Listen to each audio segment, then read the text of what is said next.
Students, आज का हमारा टॉपिक रहेगा न्यूट्रिशंस इन एनिमल्स। इसमें फर्स्ट एग्जांपल्स अपन अमीबा का लेंगे, देन उसके बाद पैरामीशियंस का, और उसके बाद हमें जो मेन हमारा टॉपिक्स रहेगा वो ह्यूमंस में रहेगा। तो फर्स्ट, जब भी अमीबा किसी फूड पार्टिकल्स के कांटेक्ट में आता है तो सबसे पहले क्या होता है कि उसमें सूडोपोडिया फॉर्म्स हो जाते हैं। सूडोपोडिया मीन सूडो मतलब होता है फॉल्स, और पोडिया मीन्स होता है फीट, यानी कि फॉल्स फीट का फॉर्मेशन हो जाता है। फॉल्स फीट के थ्रू क्या करता है, वो फूड पार्टिकल्स को चारों ओर से कवर्ड कर लेता है और फिर वो जो फूड वैक्यूल्स में कन्वर्ट हो जाता है।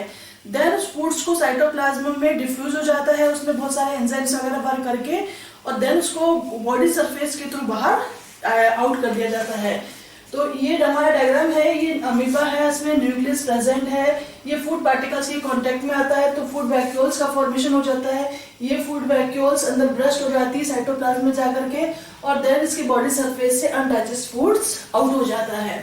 तो हम पॉइंट्स में इसको लेंगे। सबसे पहले amoeba comes in contact with food particles, then it forms pseudopodia. यहाँ पर यह सूडोपोडिया का फॉर्मेशन होता है। सूडो मीन्स फॉल्स और podia means feet. Then engulf the food particles by forming a food cup। जो ये सूडोपोडिया के थ्रू बनाया था, ये पूरा एक फूड्स कप कहलाता है। Engulf the food particles by forming a food cup। अब ये फूड जो कप होता है वो किस में कन्वर्ट हो गया, फूड वैक्यूल्स में। फूड वैक्यूल्स किस तरह काम करती है, टेम्परेरी स्टोमक की तरह काम करती है, जिसमें एंजाइम्स भी सीक्रेट होते हैं, डाइजेस्टिव एंजाइम सीक्रेट होते हैं। Digested food get absorbed and diffuse into the cytoplasm.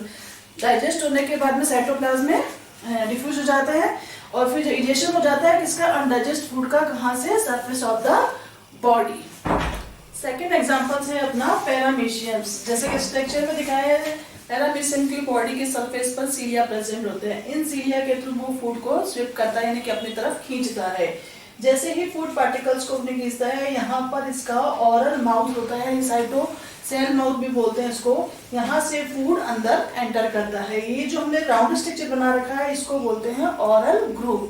Food particle cell mouth से यहाँ पर ऑरल ग्रूव में एंटर करता है। ऑरल ग्रूव से एंटर करके यहाँ पर बुलेट स्ट्रक्चर होती है, जैसे इसको हम टेम्परेरी कुछ भी कह सकते हैं, जो स्ट्रक्चर बनती है स्टोमक टाइप। यहाँ पर फूड्स जाकर के स्टोर हो जाता है। जब यह बुलेट में एनफ फूड्स स्टोर हो जाता है तब यह फूड वैक्यूल्स का फॉर्मेशन करता है।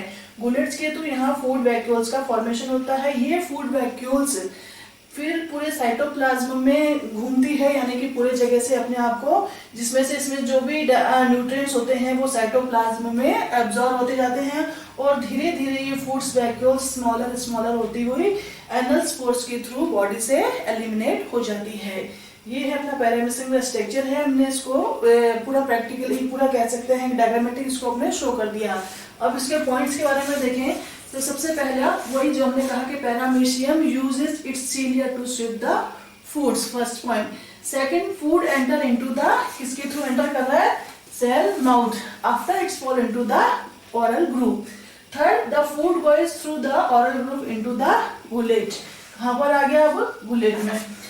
फिर when there is enough food forms food vacuoles in the cytoplasm। जैसे ही उसमें फूड एनफ हो जाता है तो फूड वैक्यूल्स बन जाती है।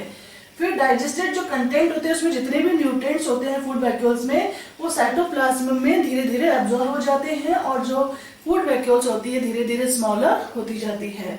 अनडाइजेस्टेड जो फूड मटेरियल होता है उसको एलिमिनेट कर दिया जाता है बॉडी सरफेस के थ्रू, जहाँ पर जिसको हम एनल पोर्स भी कहते हैं। इसको जो इसका पूरा मैकेनिज्म्स है इसको याद करने का एक छोटा सा पैटर्न बनाते हैं हम। जैसे कि यहाँ से हमने किया सीलिया के थ्रू स्विप किया फूड को, फिर सेल माउथ से एंटर किया, फिर ऑरल ग्रूव में एंटर किया, ऑरल ग्रूव से बुलेट में आया, बुलेट से ये फूड वैक्यूल्स बनी, फूड वैक्यूल्स पूरे साइटोप्लाज्म में एब्जॉर्ब हो जाती है धीरे धीरे, और फिर एनल पोर्स के थ्रू बाहर एलिमिनेट हो जाती है। नेक्स्ट टॉपिक है हमारा डाइजेस्टिव सिस्टम ऑफ ह्यूमंस में। जो ह्यूमंस में डाइजेस्ट सिस्टम होता है वो 5 स्टेप में कंप्लीट होता है। 5 स्टेप्स, फर्स्ट में होता है इसमें इंजेशन। इंजेशन मतलब जो फूड को हम टेक करते हैं वो इंजेशन में आता है। Food is taken by the organisms के द्वारा। दूसरा स्टेप आता है इसका डाइजेशन, यानी कि जो फूड हमने टेक किया है उसका डाइजेस्ट होता है, यानी कि जो कॉम्प्लेक्स फूड मटेरियल हम लेते हैं या सब्सटेंस लेते हैं वो हेल्प ऑफ द एंजाइम से किसमें, सिंपल सब्सटेंस में कन्वर्ट हो जाता है। थर्ड हमारा स्टेप आता है इसमें एब्जॉर्प्शंस। कॉम्प्लेक्स फूड से जब सिंपल फूड्स में कन्वर्ट होता है तो वो डाइजेस्टिव फूड्स होता है, वो हमारे सेल्स के द्वारा यानी कि इंटेस्टाइनल जो वॉल होती है उसके द्वारा एब्जॉर्ब किया जाता है और उसको बाद में सर्कुलेटरी सिस्टम्स के थ्रू बॉडी में सर्कुलेट किया जाता है। फोर्थ अपना आता है असाइमिलेशंस। असाइमिलेशंस यानी कि एब्जॉर्ब जो फूड हुआ है सेल्स में is then incorporated into living cells and used by the body for its growth के लिए वो यूज किया जाता है। फिफ्थ स्टेप है इसका इजेशन। इजेशन यानी कि जो फूड हमने टेक कर लिया, डाइजेस्ट भी हो गया, तो कुछ ऐसे सब्सटेंस होते हैं जो हमारे बॉडी के लिए यूजफुल नहीं है, टॉक्सिक्स हैं, उनको हम रिमूव करते हैं। तो undigested food is remove from the body. ये है हमारे डाइजेस्टिव ह्यूमंस के यानी कि जो न्यूट्रिशन कंप्लीट हो रहा है ह्यूमन में 5 स्टेप्स में कंप्लीट होता है। इसके बाद हम पढ़ेंगे हमारे में ह्यूमंस में डाइजेस्टिव यानी कि पूरा ट्रैक्ट किसके होता है। तो जो ट्रैक्ट होता है पूरा डाइजेस्टिव का वो एलिमेंट्री कैनाल और डाइजेस्टिव ग्लैंड्स के थ्रू कंप्लीट होता है। एलिमेंट्री कैनाल्स जो होती है वो माउथ से लेकर के एनस तक कंप्लीट होती है, काफी लॉन्ग्स होती है।